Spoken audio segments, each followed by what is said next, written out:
Vamos a considerar en esta mañana a nuestro Señor Jesucristo en el libro de Josué. En el libro de Josué. Yo no sé si has considerado el hecho de que podemos ver a Jesucristo en este libro de historia en el Antiguo Testamento, pero yo quisiera poder repasar algunos capítulos en el libro de Josué que nos hablan acerca de nuestro Señor Jesucristo. Así que te animo a que tengas tu Biblia a la mano para que puedas acompañarme en poder repasar este estudio de la hermosa persona de nuestro Señor Jesucristo en el libro de Josué. Tienes Biblia ahí, puedes buscar Josué capítulo 1, vamos a leer el versículo número 2. Josué capítulo 1 y vamos a dar lectura aquí iniciando con Josué capítulo 1. Quizás debamos de mencionar que antes de iniciar el estudio sobre el Señor Jesucristo en el libro de Josué, que el Señor Jesucristo, Él está en toda la Biblia, y esto es algo que nos maravilla poder notar cómo es que toda la Biblia nos habla acerca del Señor Jesucristo. El Señor Jesucristo, Él le dijo a esos discípulos que iban camino a Emaús, comenzando desde Moisés y siguiendo por todos los profetas, les declaraba en todas las escrituras lo que de Él decían. Y entonces, ¿qué experiencia habrá sido para ellos? Que al ir caminando con el Señor Jesucristo después de que Él había muerto y ellos están desanimados porque piensan que su Señor no está vivo, están decepcionados, no saben a dónde ir, qué hacer, y el Señor Jesucristo se les aparece. ¿Y qué habrá sido esa experiencia para ellos? Que comenzando desde Moisés, o sea, los libros de la ley, desde Génesis a Deuteronomio, siguiendo por todos los profetas, les declaraba en todas las escrituras lo que de Él decían. También poco después de eso, el Señor Jesucristo, ¿se acuerdan cuando Él estaba en la playa con sus discípulos? Él les asa esos pescados, los espera a la orilla de la playa, cuando el Señor le va a quebrantar el corazón a Pedro después de que lo había negado 3 veces. El Señor Jesucristo, Él va, ¿se acuerdan? Les pregunta 3 veces: Simón, hijo de Jonás, ¿me amas? Bueno, en esa experiencia del Señor con sus discípulos en la playa, nos dice Lucas también que Cristo les dijo: estas son las palabras que os hablé, estando aún con vosotros, que era necesario que se cumpliese todo lo que está escrito de mí en la ley de Moisés, en los profetas y en los salmos. Y ahí tenemos entonces cómo concuerda el hecho de que el Señor Jesucristo está en todas las escrituras. El apóstol Juan, él también nos habla acerca de esta hermosa verdad, que el Señor se encuentra en toda la Biblia. Dice la palabra del Señor en Juan capítulo 1 versículo 45, Felipe le dice a Natanael: hemos hallado a aquel de quien escribió Moisés en la ley, así como los profetas, a Jesús, el hijo de José de Nazaret. Y entonces ahí vemos también cómo esta increíble y maravillosa verdad, que el Señor Jesucristo lo podemos encontrar en toda la Biblia. ¿No ve? El Señor Jesucristo es como la llave que nos ayuda a poder entender todo lo que la Biblia nos dice. El propósito final, el propósito más importante de Dios es poder revelarnos a su Hijo a través de su palabra. Y entonces yo quiero animarte que, ya sea que estés leyendo en el Nuevo o en el Antiguo Testamento, ya sea que estés leyendo en los libros de la ley o en los libros de profecía o en los salmos o en las cartas del Nuevo Testamento, en los Evangelios, en el Apocalipsis, en toda la Biblia siempre podemos encontrar a nuestro Señor Jesucristo. El Señor Jesucristo mismo dijo en Juan 5:39, escudriñad las Escrituras, porque a vosotros os parece que en ellas tenéis la vida eterna. Pero Cristo dice al final del versículo, y ellas son las que dan testimonio de mí. Y entonces Cristo ahí vuelve a enfatizar esta tremenda verdad, que las Escrituras del Antiguo Testamento dan testimonio de Él. Y esto es muy obvio. Uno lee el Antiguo Testamento y el Antiguo Testamento está impregnado de nuestro Señor Jesucristo. Lo hallamos en cada página, lo hallamos en cada sección. Hay pasajes en el Antiguo Testamento que muy gráficamente y obviamente nos hablan de nuestro Señor Jesucristo. Qué triste que los judíos aún hoy en día prohíben la lectura de Isaías capítulo 53 y el Salmo 22. ¿Cuántas veces tú y yo hemos disfrutado esos tremendos pasajes que nos hablan de esas horas de angustia, de sufrimiento de nuestro Señor Jesucristo? Y el pueblo judío sigue rechazando que hablan acerca de Él. Pero nosotros sabemos a ciencia cierta que está hablando de nuestro Señor. El Señor Jesucristo también Él dijo en Juan 5, si creyeseis a Moisés, me creeríais a mí, porque de mí escribió Él. Y otra vez Él está mostrando cómo Moisés escribió acerca de su persona. Yo no sé si sería algo que considerarías hacer, pero viendo cómo Jesucristo enfatiza tanto que los escritos de Moisés lo tienen a Él en la mira y como objetivo final, quizás sería bueno que un día trataras de repasar el Antiguo Testamento en tu mente sin recurrir a la palabra de Dios para poder probar tu memoria y poder ir viendo eventos, personas, objetos, animales, todas esas cosas de las que nos habla Moisés y poder ver qué es lo que nos hablan del Señor Jesucristo. Y entonces en Génesis capítulo 2, el dominio de Adán sobre la creación, Cristo y su dominio sobre la creación. Génesis capítulo 3, la maldición que es puesta sobre Adán, sobre Eva, sobre la serpiente, y cómo encontramos ahí la primera profecía del Señor Jesucristo en cuanto a la mujer y la serpiente. Esta te herirá en la cabeza, tú le herirás en el calcañar. Y seguimos a Caín en el capítulo 4, luego vamos con Noé y así podemos ir repasando. Entramos al Éxodo, la Pascua, Levítico, Números, la serpiente de bronce en el capítulo 21, Deuteronomio. Está lleno de nuestro bendito Señor Jesucristo. El apóstol Pablo también da fe a esto, que Cristo es la última o la máxima manifestación de Dios en las Escrituras. El apóstol Pablo, él dijo cuando estaba siendo juzgado, a los cuales les declaraba y les testificaba el reino de Dios desde la mañana hasta la tarde, persuadiéndoles acerca de Jesús, tanto por la ley de Moisés como por los profetas. Y entonces ahí encontramos también que el apóstol Pablo, él podía ver cómo es que toda la Biblia nos habla acerca de nuestro Señor. Entonces quiero en esta mañana ver a nuestro Señor Jesucristo en el libro de Josué. Entonces, si me quieres acompañar en el libro de Josué, donde habíamos dicho que buscáramos en nuestras Biblias, Josué capítulo 1, y vamos a leer el versículo 2 para comenzar nuestro estudio del Señor Jesucristo en Josué.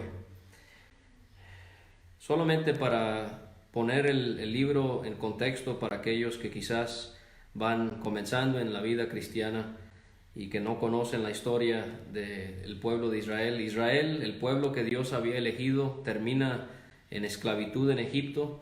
Dios utiliza a Moisés para poder sacar a su pueblo de Egipto, para llevarlos a la tierra de Canaán. Y bueno, esa es toda una historia, el transcurso, el viaje. Y cuando ya están cerca de llegar a la tierra prometida, Dios no permite a Moisés ni a Aarón para que entren a la tierra por desobediencia que ellos habían cometido. Y entonces es Josué el que va a tomar el lugar de Moisés. Él va a ser el sucesor de Moisés. Él es el que va a tener esta oportunidad de poder guiar al pueblo del Señor a poder entrar a la tierra prometida y poder ganar todas estas victorias para que ellos vayan ocupando el territorio que Dios le había dado a su pueblo Israel. Y entonces dice aquí en Josué capítulo 1 y versículo 2: mi siervo Moisés ha muerto. Ahora pues, levántate y pasa este Jordán, tú y todo este pueblo, a la tierra que yo les doy a los hijos de Israel. Y entonces aquí quiero ver cómo es que Dios le ordena a Josué que él haga entrar a su pueblo a la tierra prometida. Al cruzar vamos a ver el río Jordán, para que tomen posesión de esta tierra magnífica que Dios le había prometido a Israel, que fluía con leche y miel. Y quiero hacer esta semejanza. La primera, quiero ver la salvación del Señor Jesucristo aquí, porque Moisés, él llevó el pueblo de Israel hasta un cierto punto, pero llegó el momento cuando Josué tuvo que ser el que iba a hacer entrar al pueblo de Israel a Canaán. Y aquí quiero ver cómo Moisés representa la ley. Moisés había recibido la ley. Moisés había inducido al pueblo a que cumpliera la ley. Pero llega su final, llega su responsabilidad a un término, y ahora va a ser Josué el que va a hacer entrar al pueblo a la tierra prometida. Y entonces, si Moisés nos representa a la ley, entonces podríamos ver que Josué nos hace ver, es una figura de nuestro Señor Jesucristo. ¿Cómo es que lo mismo sucedió con nosotros? Dice Pablo en Gálatas 3, de manera que la ley ha sido nuestro ayo, para llevarnos a Cristo a fin de que fuésemos justificados por la fe. Y entonces vemos cómo Moisés es como ese ayo, es la ley que era nuestro tutor, especialmente aquí Pablo refiriéndose a los judíos, pero lo podemos aplicar a nosotros los gentiles también. Él era nuestro ayo, la ley nos llevó hasta un cierto punto, pero ahora llega el Señor Jesucristo, llega el que representa a Josué, y Él es el que nos puede justificar a través de la fe. Y así como Josué hizo entrar al pueblo de Israel a la tierra prometida para disfrutar todas esas bendiciones que Dios les había prometido, así también nuestro Señor Jesucristo nos ha permitido disfrutar, como dice Pablo en Efesios, de toda bendición espiritual. Ahora, en ese punto, en cuanto a la salvación de Josué, el nombre Josué significa Jehová es salvación. Y esto concuerda con lo que estamos viendo en cuanto a cómo hay una semejanza entre Josué y el Señor Jesucristo. Porque acuérdense cuando el ángel dice esas hermosas palabras a José, el que fue el padre terrenal del Señor Jesucristo, el esposo de María. Y el ángel le dice a José: llamará su nombre Jesús, porque él salvará a su pueblo de sus pecados. Y entonces, ¿cómo es que en su nombre, Josué, Jehová es salvación, Jesús es el mismo significado que tiene, Jehová es salvación? Y así como Moisés llevó el pueblo hasta un cierto punto, pero después fue Josué el que los hizo entrar, así la ley nos hizo llegar hasta un cierto punto, pero con la venida del Señor Jesucristo, con su muerte y su resurrección, nosotros hemos podido ahora entrar en pleno disfrute de todas las bendiciones que Dios nos tiene preparados. Entonces, en primer lugar, Josué y Jesucristo se asemejan en la salvación que ellos brindaron al pueblo de Dios. Ahora vamos a leer aquí en el capítulo 1, versículos 13 y 15. Dice: acordaos de la palabra que Moisés, siervo de Jehová, os mandó, diciendo: Jehová vuestro Dios os ha dado reposo y os ha dado esta tierra. Versículo 15: hasta tanto que Jehová haya dado reposo a vuestros hermanos como a vosotros, y que ellos también posean la tierra que Jehová vuestro Dios les da. Y después volveréis vosotros a la tierra de vuestra herencia, la cual Moisés, siervo de Jehová, os ha dado, a este lado del Jordán, hacia donde nace el sol, y entraréis en posesión de ella. Aquí quiero ver, ya vimos a el Señor Jesucristo y la salvación que Él nos ha dado. Ahora quiero ver el reposo que nos da el Señor Jesucristo en el libro de Josué. ¿Cómo es que Dios, hemos leído aquí al inicio del libro, Él le dice al pueblo que le va a dar reposo? Y cuando llegamos al final del libro de Josué, en el capítulo 21, 22 y 23, Dios habla del reposo que ya les había dado. Entonces, quiero que pensemos ahora en cómo podemos asemejar a Canaán como la tierra que Dios le había otorgado, le había brindado a su pueblo. Quiero asemejar la tierra de Canaán con nuestro Señor Jesucristo. Número 1, era una tierra de descanso. Dios le había prometido a su pueblo que al entrar al pueblo de Israel, ellos iban a poder gozar de un reposo. Y podemos encontrar ahí la semejanza con nuestro Señor Jesucristo y el reposo que Él nos ha dado. A veces pensamos que el reposo se refiere solamente a cuando nosotros vayamos a estar a la presencia del Señor, y eso es correcto, pero no es en todo aspecto lo que la Biblia nos quiere enseñar acerca del reposo que el Señor Jesucristo nos da. También hay el reposo en el presente, hoy en día. Nosotros podemos gozar de este descanso, de este reposo que el Señor Jesucristo nos ha podido ofrecer por causa de sus sufrimientos en la cruz. Él, por poder morir en la cruz, Él puede decirnos a ti y a mí este día que quizás estamos atribulados pensando acerca del virus, pensando acerca de el sostén de la familia, quizás no puedes trabajar y estamos quizás temerosos y quizás hay dudas e incertidumbre dentro de nosotros. Bueno, el Señor Jesucristo lo que le dijo a sus discípulos nos los dice hoy en día: venid a mí todos los que estáis trabajados y cargados, y yo os haré descansar. Llevad mi yugo sobre vosotros y aprended de mí, que soy manso y humilde de corazón, y hallaréis descanso para vuestras almas. ¿Y cómo es que el Señor Jesucristo nos da ese reposo? Es más, en Hebreos capítulo 4 hay una comparación que se hace con el personaje del que estamos hablando, Josué, y el reposo que a través de Dios Él le pudo dar al pueblo de Israel. Dice en Hebreos: temamos pues, no sea que permaneciendo aún la promesa de entrar en su reposo, alguno de vosotros parezca no haberlo alcanzado, porque también a nosotros se nos ha anunciado la buena nueva como a ellos, pero no les aprovechó el oír la palabra, por no ir acompañada de fe en los que la oyeron. Pero los que hemos creído entramos en el reposo, de la manera que dijo: por tanto juré en mi ira, no entrarán en mi reposo, aunque las obras suyas estaban acabadas desde la fundación del mundo.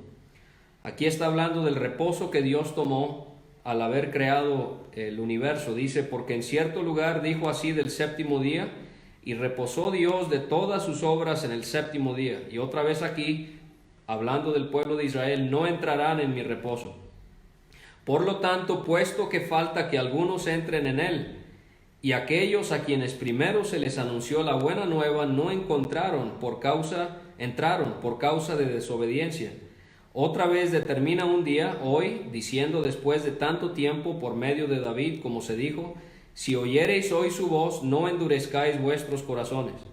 Y aquí es donde el escritor a los Hebreos va a hacer un comparativo entre Josué y el Señor. Dice: si Josué les hubiera dado el reposo, no hablaría después de otro día. Por tanto, queda un reposo para el pueblo de Dios, porque el que ha entrado en su reposo también ha reposado de sus obras, como Dios de las suyas. Procuremos pues entrar en aquel reposo, para que ninguno caiga en semejante ejemplo de desobediencia. Y entonces aquí encontramos esta hermosa verdad, que nosotros como cristianos podemos gozar de este reposo que el Señor nos ha dado. Entonces la tierra de Canaán era de descanso, y pensamos ahí en Cristo como nuestro descanso, nuestro reposo. La segunda cosa es que Dios le prometió a Israel antes de que entraran a esta tierra que iba a ser una tierra de abundancia, una tierra de abundancia. Y cuando pensamos en Canaán siendo una tierra de abundancia, podemos pensar en el hecho de que nosotros en Cristo lo tenemos todo. ¿Te acuerdas las palabras del apóstol Pablo en Romanos 8:32? El que no escatimó ni a su propio Hijo, sino que lo entregó por todos nosotros, ¿cómo no nos dará también con Él todas las cosas? Y entonces este domingo por la mañana podemos pensar en su Hijo, podemos pensar en cómo Dios lo envió a esta tierra, no lo escatimó, sino que lo entregó por todos nosotros. Pero esto debe animarnos en los tiempos en los que vivimos, en que en nuestro Señor Jesucristo, tú y yo lo tenemos todo. ¿Cómo no nos dará también con Él todas las cosas? De manera que si Dios nos ha dado a su Hijo, Pablo en otras palabras está diciendo, ¿cómo no nos puede dar todo lo demás? Si ya dio lo que Él más valoraba, al quien Él más amaba, Él podrá darnos cada una de las rogativas, de las peticiones que nosotros le hagamos a Él. Era tierra de descanso, Cristo es nuestro reposo. Era tierra de abundancia, en Cristo lo tenemos todo. Era una tierra con abundancia de agua.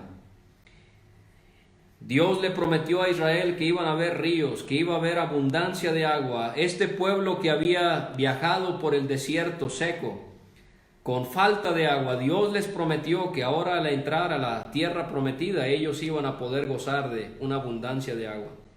Y esto nos hace pensar en cómo en Cristo hemos podido beber del agua de la vida. Nosotros somos como esa mujer samaritana en Juan capítulo 4, que hemos podido lograr entender lo que es el agua de vida. Unos capítulos después, Cristo dijo en Juan 7, el que cree en mí, como dice la Escritura, de su interior correrán ríos de agua viva. Y entonces esta magnífica verdad que el Señor Jesucristo, aquel que sufrió sed sobre la cruz, aquel que había creado los ríos, aquel que había creado los mares, los lagos, las lagunas, aquel que había puesto las nubes en los cielos con agua que también iba a descender sobre la tierra, es aquel que en la cruz sufrió sed, y es aquel que a nosotros nos ha quitado nuestra sed al haber confiado en Él. Pero también la otra cosa que quiero que relacionemos entre la tierra prometida y nuestro Señor Jesucristo es que es una tierra de constantes victorias. Uno lee el Antiguo Testamento, libro de Josué en adelante, y uno ve cómo Dios fue ayudando para que Israel pudiera vencer enemigo tras enemigo. Y aquí podemos pensar en cómo en Cristo somos más que vencedores. Aquel que murió sobre la cruz, aquel que resucitó de entre los muertos, es el que nos da la victoria. Dice Pablo en 1 Corintios 15, gracias sean dadas a Dios que nos da la victoria por medio de nuestro Señor Jesucristo. Pablo dice en Romanos 8:37, antes en todas estas cosas somos más que vencedores por medio de aquel que nos amó. Y dice el apóstol Juan casi al concluir la Biblia, él dice en 1 de Juan 5:4, porque todo lo que es nacido de Dios vence al mundo, y esta es la victoria que ha vencido al mundo, nuestra fe. Y entonces ahí encontramos cómo es que a través de Cristo y a través de su victoria sobre la muerte, nosotros hemos podido también triunfar sobre el pecado. Entonces estamos viendo el libro de Josué y cómo es que este libro nos habla acerca de nuestro Señor Jesucristo. Hemos notado que así como Josué introdujo al pueblo de Israel a la tierra prometida, hemos pensado en la salvación de Cristo. Luego pensamos en el reposo que Josué le pudo dar al pueblo a través de Dios, de su ayuda, al hacerles entrar a la tierra. Hemos pensado en cómo ahí vemos el reposo que el Señor nos ha dado. Hemos notado estas semejanzas también que hay entre la tierra prometida y nuestro Señor Jesucristo. Y ahora quiero llegar a la historia que creo que es la que más conocemos del libro de Josué. Creo que los que tuvimos la bendición de crecer en un hogar donde se nos enseñaba la Biblia, donde íbamos a una clase bíblica, o atendíamos a una predicación del Evangelio, una de las historias favoritas del Antiguo Testamento tendría que ser cómo Rahab fue rescatada de Jericó cuando Dios va a destruir esta gran ciudad. Y entonces quiero que vayamos a Josué capítulo 2 ahora para encontrar esta historia que nos habla muy claramente también de la salvación que el Señor nos ha dado a través de la historia de este cordón de grana. El cordón de grana que fue la señal para que Rahab y su familia pudiese ser salvada. Dice Josué capítulo 2 y versículo 18: He aquí, cuando nosotros entremos en la tierra, tú atarás este cordón de grana a la ventana por la cual nos descolgaste, y reunirás en tu casa a tu padre y a tu madre, a tus hermanos y a toda la familia de tu padre. Y ahí encontramos entonces cómo Josué había enviado espías a Jericó antes de que ellos iban a destruir esta ciudad. Estos espías iban a inspeccionar la ciudad para poder ver a qué era lo que se iban a enfrentar. Y cómo es que por obra de Dios estos espías llegan a la casa de Rahab. Rahab vivía en el muro. Eso en sí debe de llamarnos la atención. El hecho de que ella vivía en el muro. Y sabe, la historia de Rahab es la historia de nosotros. La historia de la gracia de Dios es la historia de la gracia de Dios con cada uno de nosotros. Primero quiero que pienses en cómo Rahab era una ramera. Era una mujer pecadora. Su cuerpo era utilizado constantemente para pecar. Número 2, Rahab era una mujer idólatra. Jericó era una ciudad sumamente idólatra. Adoraban a la luna con todo tipo de inmoralidad y hasta sacrificio de niños. Y a pesar de que ella es ramera, a pesar de que ella es idólatra, a pesar de que ella no pertenece al pueblo de Israel, Dios llegó a donde estaba Rahab. Y pienso en cada uno de nosotros en este domingo por la mañana. Y este primer día de la semana, al pensar en nuestro Señor, podemos también pensar en cómo Él llegó a donde nosotros estábamos. Él llegó exactamente a donde estábamos en nuestra condición. Él llegó a pesar de que estábamos mal, a pesar de que estábamos perdidos, pero Él llegó con el afán de poder buscar y salvar a lo que se había perdido. ¿Y cómo es que Rahab, a pesar de todas estas cosas, Dios tiene gracia de ella? Ella se va a convertir a Dios. Ella le dice a los espías cómo ellos habían oído, de cómo Dios había manifestado su poder a través de su pueblo. Y ella hace claro el deseo que ella tiene de reconocer al Dios del cielo como el Dios vivo y verdadero. Ella no solamente se va a convertir a Dios, pero va a ser rescatada. Eso vamos a ver en el capítulo 6. En el capítulo 6 es el cumplimiento de lo que acordaron. Llegan a Jericó, la rodean durante 7 días y en el 7º día ellos la rodean 7 veces, tocan las trompetas, gritan y la ciudad se cae a pedazos. Pero Rahab, a través de la señal del cordón de grana, ella es rescatada. Eso lo podemos ver en el capítulo 6, como he mencionado. Ella, al ser rescatada, se une al pueblo de Israel. Pero quiero notar esto que me conmueve demasiado acerca de Rahab, que ella llega a estar en la genealogía de nuestro bendito Señor Jesucristo. ¿Cómo es que una mujer ramera, idólatra, pagana, gentil, tiene la oportunidad no solamente de rescatar su vida, no solamente de unirse al pueblo de Israel para adorar y servir al Dios vivo y verdadero, pero ella tiene la oportunidad de para siempre permanecer en las Escrituras como parte de la genealogía de nuestro Señor Jesucristo?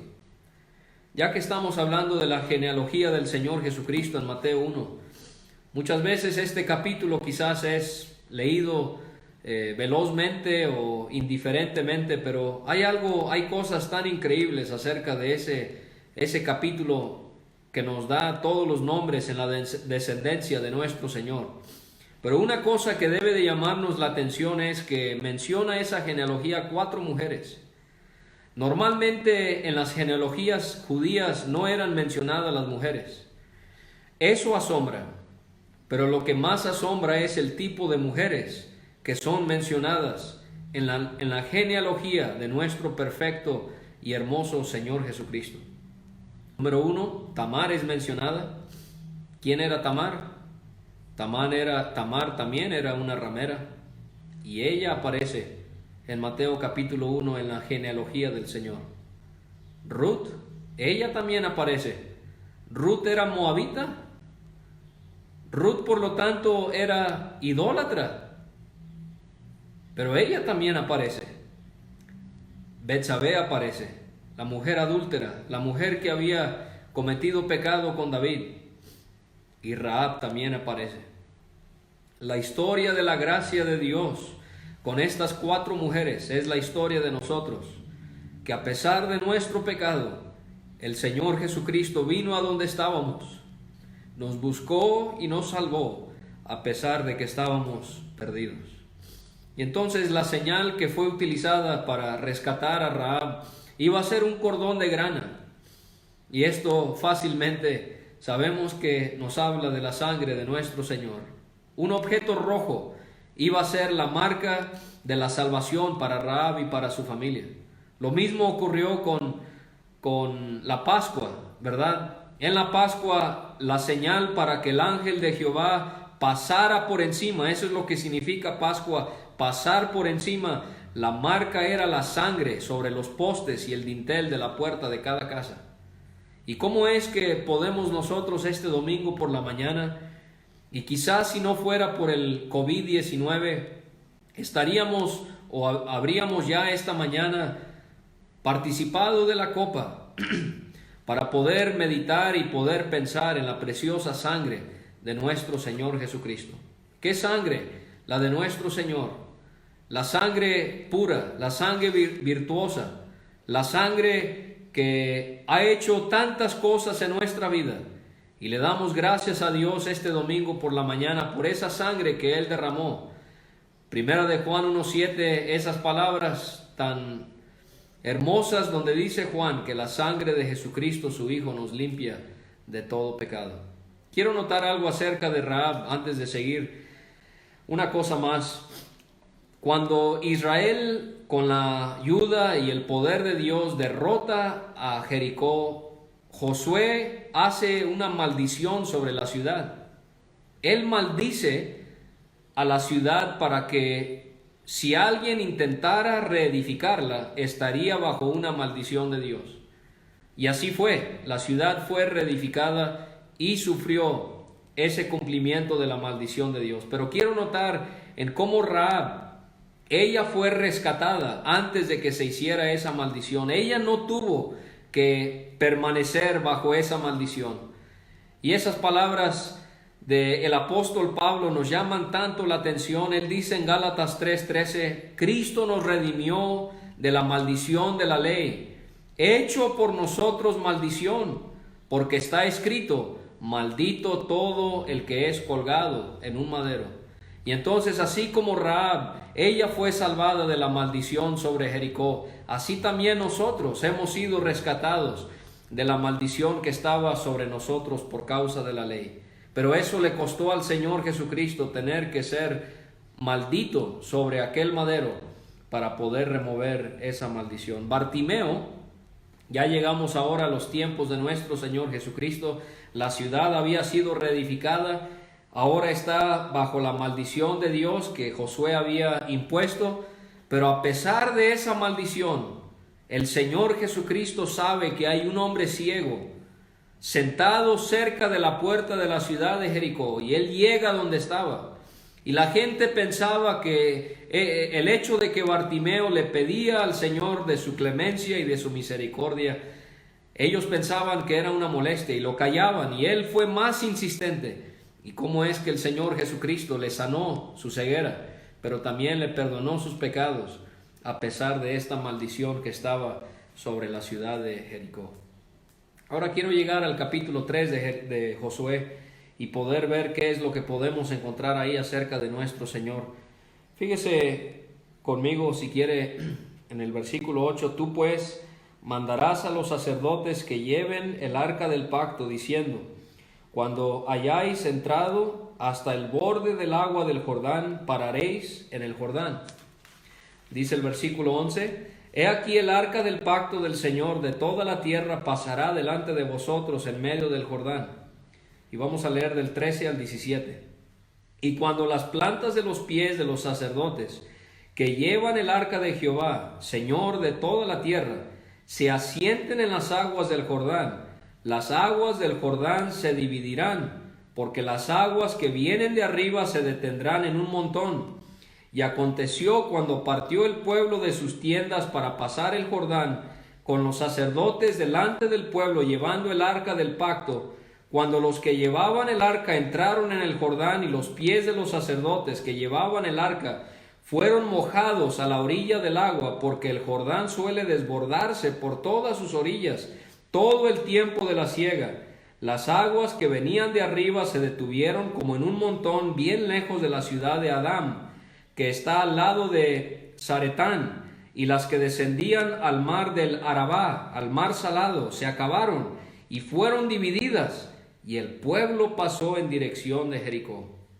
Esta historia tan llamativa, así como el pueblo de Israel había cruzado el Mar Rojo, ahora el pueblo va a cruzar el río Jordán, ese río que atravesaba una gran parte de la tierra prometida.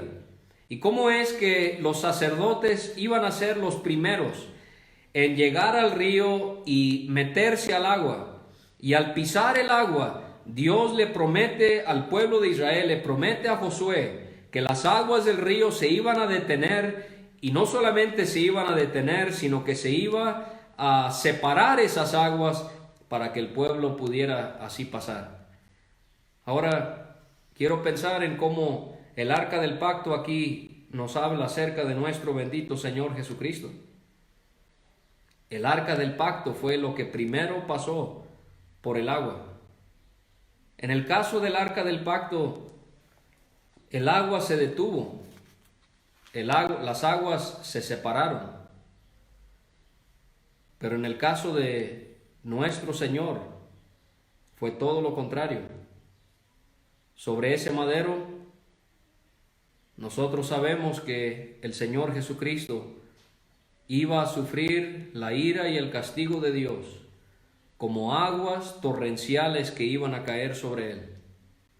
Él le había dicho a sus discípulos de un bautismo, tengo que ser bautizado. No está hablando del río Jordán, cuando él en este mismo río del que estamos leyendo fue bautizado por Juan. Él está hablando de la cruz y cómo en la cruz él va a tener que ser bautizado, él va a tener que ser sumergido en la ira y en el castigo de Dios. Él dice, ¿cómo me angustio hasta que se cumpla? El Señor Jesucristo también es el cumplimiento de esas palabras del Salmo 42. Un abismo llama a otro a la voz de tus cascadas. Como si fuera, dice Cristo, todas tus ondas y tus olas han pasado sobre mí. Podemos detenernos este domingo por la mañana y poder pensar en nuestro Señor y cómo es que Él sufrió, sí, mucho a mano del hombre. La corona, los clavos, la lanza, los látigos, las burlas, los puños. Pero lo que más le va a doler es la ira de Dios que va a caer sobre Él. Y Él dice en el Salmo 69, sálvame, oh Dios, porque las aguas han entrado hasta el alma. Él dice, estoy hundido en cieno profundo, donde no puedo hacer pie. He venido a abismos de aguas, y la corriente me ha negado. Me gustan las palabras del himno. Dos caudales se encontraron en la escena de la cruz, y sus aguas inundaron tu alma santa, oh Jesús. Dios su juicio descargaba sobre ti el Salvador, y a la vez Él derramaba el torrente de su amor. El arca del pacto entrando al agua nos hace pensar en nuestro Señor, teniendo que sufrir las aguas de la ira de Dios sobre esa cruz por nuestros pecados. Pero ahora en el capítulo 4 de Josué leemos de las piedras de testimonio. Dios quiere que cuando el pueblo de Israel cruce el río Jordán, ellos levanten piedras de testimonio que Dios los libró, que Él los hizo pasar el río Jordán. Y después estas piedras van a permanecer para siempre en Gilgal. Josué las pone en su lugar. Cuando estos 12 hombres, uno de cada tribu de Israel, escoge una piedra para testimonio. Y dice, por ejemplo, en Josué capítulo 4, versículo 5, y les dijo Josué: pasad delante del arca de Jehová vuestro Dios a la mitad del Jordán, y cada uno de vosotros tome una piedra sobre su hombro, conforme al número de las tribus de los hijos de Israel, para que esto sea señal entre vosotros, y cuando vuestros hijos preguntaren a sus padres mañana diciendo: ¿qué significan estas piedras?, les responderéis que las aguas del Jordán fueron divididas delante del arca del pacto de Jehová. Cuando ella pasó al Jordán, las aguas del Jordán se dividieron, y estas piedras servirán de monumento conmemorativo a los hijos de Israel para siempre. Luego dice en el versículo 21: y habló a los hijos de Israel diciendo: cuando mañana preguntaren vuestros hijos a sus padres y dijeren: ¿qué significan estas piedras?, declararéis a vuestros hijos diciendo: Israel pasó en seco por este Jordán, porque Jehová vuestro Dios secó las aguas del Jordán delante de vosotros hasta que habíais pasado, a la manera que Jehová vuestro Dios lo había hecho en el mar Rojo, el cual secó delante de nosotros hasta que pasamos, para que todos los pueblos de la tierra conozcan que la mano de Jehová es poderosa, para que temáis a Jehová vuestro Dios todos los días. Quiero ver aquí al Señor Jesucristo en las piedras de testimonio, y cómo es que estas piedras nos pueden hablar acerca de la resurrección de nuestro Señor Jesucristo. Las piedras representaban el hecho de que el pueblo había pasado por el río Jordán, y hemos visto que eso nos puede hablar del Señor Jesucristo pasando por las aguas. Pero no quedó ahí. Las piedras fueron puestas ahí para poder representar que Dios había librado a su pueblo. Y cuánto esto nos puede hacer pensar en la resurrección de nuestro Señor Jesucristo. Este domingo por la mañana sí estamos llenos de angustia, de temor por todo lo que está pasando a nuestro alrededor, pero a la vez el descanso, el reposo, la seguridad, la confianza que tenemos es que tenemos a un Salvador vivo.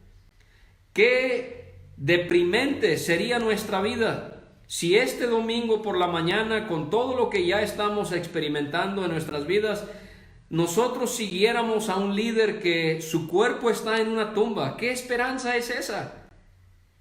Pero nuestra segura esperanza es que Cristo ha resucitado. 1 Corintios 15. Nuestra esperanza es segura que el Cristo que ha resucitado es el Cristo que nos acompaña. Y si Cristo ha resucitado, nosotros también vamos a resucitar. Y un día el Señor vendrá, y los que hayan dormido en Él los despertará para llevarlos para siempre, para estar en su presencia. Entonces las piedras de testimonio nos hablan acerca de la resurrección del Señor Jesucristo. Dos cosas más antes de terminar. En el capítulo 5, después de que Jericó ha sido destruida, las piedras han sido puestas como testimonio. Quiero que leamos versículos 13 al 15. Estando Josué cerca de Jericó, alzó sus ojos y vio un varón que estaba delante de él, el cual tenía una espada desenvainada en su mano. Y Josué, yendo hacia él, le dijo: ¿eres de los nuestros o de nuestros enemigos? Él les respondió: no, mas como príncipe del ejército de Jehová ha venido ahora. Entonces Josué, postrándose sobre su rostro en tierra, le adoró y le dijo: ¿qué dice mi señor a su siervo? Y el príncipe del ejército de Jehová respondió a Josué: quita el calzado de tus pies, porque el lugar donde estás es santo. Y Josué así lo hizo. ¿Quién creen que es este príncipe del ejército de Jehová? No podía ser cualquier ángel. ¿Cómo sé que no era cualquier ángel? Porque este varón admite que Josué se postre ante él y le muestre reverencia. Dios no permitiría eso hacia un ángel. La Biblia nos enseña claramente que Dios no comparte su gloria con ningún otro. Este príncipe del ejército de Jehová es el Señor Jesucristo mismo. Esta es una de las ocasiones en el Antiguo Testamento cuando Él descendió a la tierra para poder cumplir con alguna tarea que su Padre le había delegado. Y no porque en el Antiguo Testamento habla del Señor Jesucristo como el ángel de Jehová signifique que Él es ángel. No, Él venía en la apariencia de un ángel. Pero esto es increíble pensar, que Josué, al haber ganado la batalla de Jericó con la ayuda de su Dios, ahora tiene esta esplendorosa y magnífica visita y visión de nuestro Señor Jesucristo. Y él primero no sabe si es de los suyos o si es de los enemigos. Y cuando le hace ver que quién es él, leímos ahí entonces que Josué se postra sobre la tierra y le adora. ¿Y cómo es entonces que podemos notar cómo después de las aguas, esa es la muerte de Jesucristo, después de las piedras que son puestas como testimonio, esa es la resurrección de Cristo, ahora encontramos a este príncipe del ejército de Jehová, un ser exaltado, supremo, importante, mayor. Y esto nos puede hablar del presente de nuestro Señor Jesucristo, el que está sentado a la diestra de su Dios, el que está en un lugar de gloria y de honra que jamás volverá a ser humillado, aquel que espera el día cuando Él vendrá por sus santos y 7 años después Él vendrá a la tierra para derrotar a las naciones y después será coronado, ya no el príncipe del ejército de Jehová, Él será el Rey de reyes y el Señor de señores, y Él reinará por los siglos de los siglos. El príncipe del ejército de Jehová, en Josué capítulo 5, también nos habla del Señor. Pero quiero terminar en el capítulo 10, si quieren acompañarme a leer en Josué capítulo 10 y versículo 12 a 14. Entonces Josué habló a Jehová el día en que Jehová entregó al amorreo delante de los hijos de Israel, y dijo en presencia de los israelitas: Sol, detente en Gabaón, y tú, luna, en el valle de Ajalón. Y el sol se detuvo y la luna se paró, hasta que la gente se hubo vengado de sus enemigos. ¿No está escrito esto en el libro de Jaser? Y el sol se paró en medio del cielo, y no se apresuró a ponerse casi un día entero. Israel había hecho alianza con los gabaonitas. No lo debieron haber hecho, pero lo hicieron. Lo hicieron porque los gabaonitas los engañaron, tenían miedo de ellos. Pero lo que queremos enfatizar es que el rey de Jerusalén, un hombre llamado Adonisedec, le da miedo ver esta alianza entre los gabaonitas y el pueblo de Israel. Y entonces él manda llamar a distintos reyes y él hace alianza con ellos para ir a pelear contra los gabaonitas. Cuando los gabaonitas saben lo que va a suceder, ellos piden la ayuda de Israel, e Israel llega para poder ayudarles en esta batalla. Y entonces Josué, su ejército, los gabaonitas están peleando contra estas naciones, pero Josué ve que se está oscureciendo y él hace algo tan increíble. Con el poder de Dios, él mira al cielo y él le dice al sol que se detenga. Él mira a la luna y le dice también que se pare, que se detenga. Y entonces hubo luz durante un día para que el pueblo de Israel y los gabaonitas pudieran terminar de derrotar a Adonisedec y a sus aliados. Esta no es la única ocasión en la que Dios hizo milagros en el sistema solar. ¿Se acuerdan con Israel cuando estaban en Egipto? En Egipto había tinieblas, pero en Éxodo leemos que en Gosén había luz en las casas. ¿Se acuerdan también esa historia llamativa del rey Ezequías? Dios le dice que ordene su casa porque al día siguiente va a morir. Ezequías pide clemencia de Dios y Dios le dice que le va a prolongar su vida durante 15 años. Ezequías quiere una señal. Dios le dice, yo voy a mover la sombra. Los relojes que utilizaban en ese tiempo bajo la sombra con la luz del sol. Dios dice, yo pudiera adelantar la sombra 10 grados, pero lo voy a retroceder. ¿Por qué? Porque era aún más milagroso. Y eso fue lo que hizo Dios para hacerle ver a Ezequías que él iba a alargar su vida. Lo hizo con Israel en Gosén, lo hizo con Ezequías, lo hizo otra vez con Israel en el libro de Josué, pero hay una cuarta vez cuando Dios hizo un milagro con el sol. Lo hizo con su Hijo, el Señor Jesucristo desfigurado y ensangrentado sobre esa cruz. Fue crucificado a la hora tercera, a las 9 de la mañana. Y desde la hora tercera hasta la hora sexta, Cristo sufrió bajo el sol abrasador de Jerusalén. Y la Biblia nos dice en los evangelios que a la hora sexta hubo tinieblas sobre toda la tierra. Hubo tinieblas desde la hora sexta hasta la hora novena.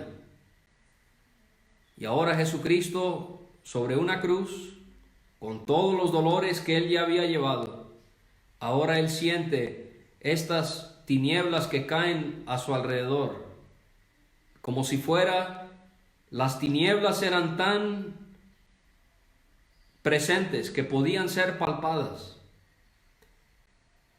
Sus discípulos los habían abandonado. ¿Dónde estaba Pedro? ¿Dónde estaba Tomás? Solo estaban las mujeres y Juan al pie de la cruz. Pero ¿dónde estaban los demás discípulos? Sus discípulos le abandonaron. Su creación le abandonó. Jesucristo mismo había creado el sol, la luna y las estrellas. Los había puesto en su lugar. Y Él era el que les dictaba, les ordenaba. Y ahora esa misma creación lo abandona. De las 12 del día hasta las 3 de la tarde, cuando más debería de haber brillado ese sol, el sol se oscureció. Y el Señor Jesucristo en tinieblas, ahora Él va a llevar todos nuestros pecados. Él es abandonado por sus discípulos, abandonado por su creación, pero lo peor de todo, abandonado por su Dios. Por eso es que Él exclamó en esas horas de tinieblas, Elí, Elí, lama sabactani, que sabemos se traduce en Dios mío, ¿por qué me has desamparado? Y cómo es que para el pueblo de Israel, el hecho de que Dios hiciera milagros con el sol, con la luna, fue en beneficio.